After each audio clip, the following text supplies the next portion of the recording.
The girl in the basement real story. दुनिया की ताज़ा खबरें। Europe news.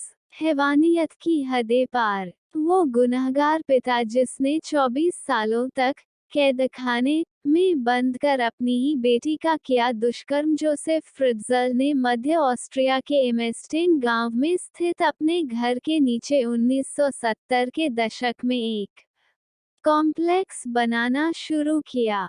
फिर 28 अगस्त 1984 की शाम को जोसेफ ने एलिजाबेथ को इसमें बंद कर दिया। हैवानियत की हदें पार। वो गुनहगार पिता जिसने 24 सालों तक कैदखाने में बंद कर अपनी ही बेटी का किया दुष्कर्म। एलिजाबेथ फ्रिट्ज़ल और जोसेफ फ्रिट्ज़ल दुनिया में एक से बढ़कर एक खूंखार अपराधी हुए हैं, जिनके अपराधों को जानकर रूह कांप जाती है। ऐसा ही एक अपराधी है जोसेफ फ्रिट्ज़ल, जोसेफ फ्रिट्ज़, जिसके घिनौने अपराध की चर्चा दुनिया भर में हुई। दरअसल, जोसेफ फ्रिट्ज़ल ने अपनी बेटी एलिजाबेथ फ्रिट्ज़ल, एलिज़ाबेथ फ्रिट्ज़ को 24 सालों तक एक कैदखाने में कैद रखा और उसके साथ दुष्कर्म किया। इस दौरान एलिजाबेथ 7 बच्चों की मां हो गई है। इसमें से 3 बच्चों को उनकी मां के साथ ही कैदखाने में रखा गया। एलिजाबेथ आज ही के दिन अपने पिता की क्रूर कैद से आज़ाद हुई और उसने दुनिया को अपना दर्द बताया। जोसेफ फ्रिट्ज़ल ने मध्य ऑस्ट्रिया के एमेस्टेन गांव में स्थित अपने घर के नीचे 1970 के दशक में एक कॉम्प्लेक्स बनाना शुरू किया।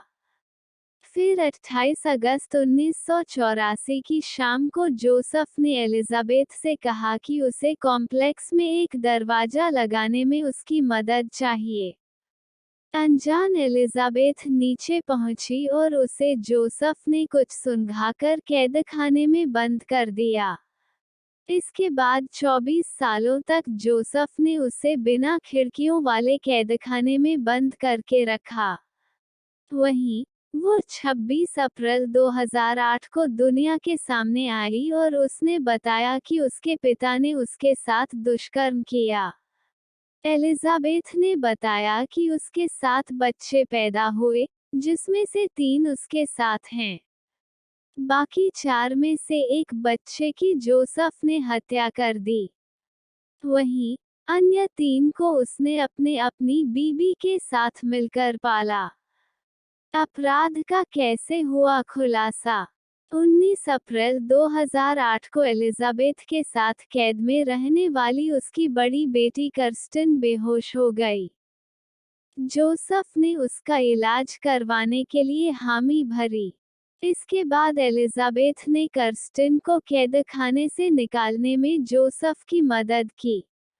ये पहला मौका था जब एलिजाबेथ ने 24 साल में पहली बार बाहरी दुनिया देखी थी।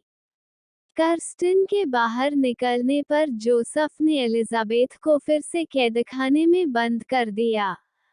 फिर वो कर्स्टन को लेकर अस्पताल पहुंचा और उसने दावा किया कि लड़की की मां ने उसे पत्र लिखकर उसकी हालत बताई है। दूसरी ओर, कर्स्टन की हालत को देखकर डॉक्टरों को कुछ गड़बड़ होने का शक हुआ और उन्होंने पुलिस को फोन कर दिया।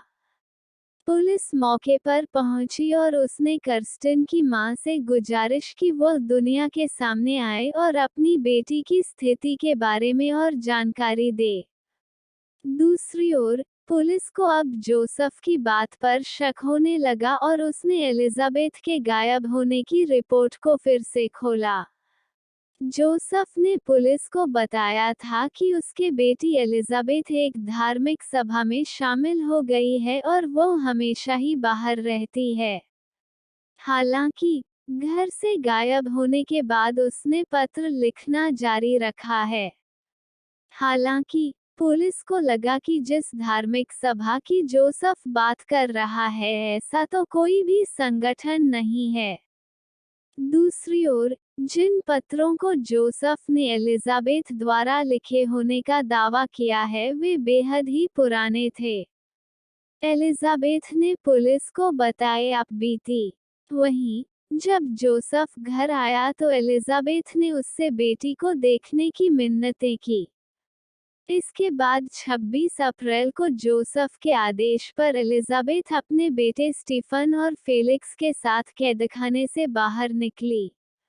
ये सभी लोग अस्पताल पहुंचे, लेकिन किसी बात को लेकर एलिजाबेथ और जोसेफ के बीच विवाद हो गया। फिर पुलिस ने दोनों को हिरासत में ले लिया और सवाल जवाब करने के लिए थाने लेकर गई। यहाँ एलिजाबेथ ने पुलिस को ज्यादा जानकारी नहीं दी। फिर पुलिस ने उससे वादा किया कि अगर वह सच बताती है तो उसके पिता को गिरफ्तार किया जाएगा और उसे अपने पिता को दोबारा नहीं देखना होगा। एलिजाबेथ ने फिर पुलिस को अपने साथ 24 सालों तक हुई ज्यादती की जानकारी दी। उसने बताया कि जोसेफ ने उसके साथ दुष्कर्म किया और उसके साथ मारपीट की। एलिजाबेथ ने बताया कि जोसेफ उसे गंदी फिल्में देखने को मजबूर करता था। इसके अलावा, बच्चों के सामने ही उसके साथ दुष्कर्म करता था। रात तक पुलिस ने मामले की पूरी जांच की और जोसेफ को 26 अप्रैल को परिवार के सदस्यों के खिलाफ गंभीर अपराध करने के जुर्म में गिरफ्तार कर लिया। फिलहाल जोसेफ जेल में अपनी सजा काट रहा है।